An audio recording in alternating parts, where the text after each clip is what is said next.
This is the stupidest thing you can ever do. I've heard you say before that the most important financial decision you'll ever make is who you'll marry. Yes. Why? Because think of the geometric loss of wealth. Every time you get divorced, you pay the woman that you divorced or man, and you pay the government a third, often through capital gains and liquidation, because you can't separate all the assets without liquidating them sometimes. So you've got the government sitting there, you've got the other spouse sitting there. This is the stupidest thing you can ever do. It took your whole life to actually create this nest egg.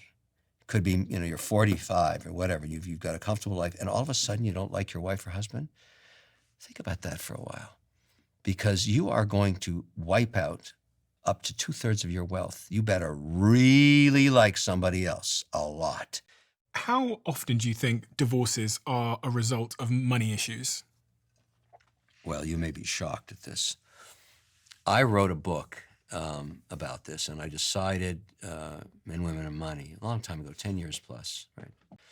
And I did some research, and I went to meet some of the top divorce lawyers in North America, in New York, in Boston, and other cities. And I said, look, I want to kind of do a pie chart of reasons for divorce that 50% seemed to end in divorce within 5 to 7 years. Every one of them, they didn't know each other, said it's not infidelity, nothing to do with it. Most marriages can survive infidelity. They can't survive financial stress.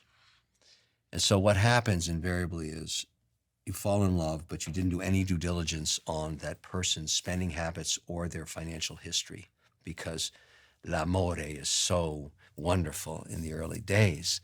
You didn't do any diligence on their family or them or their brother or bankruptcy in the past or whatever it is.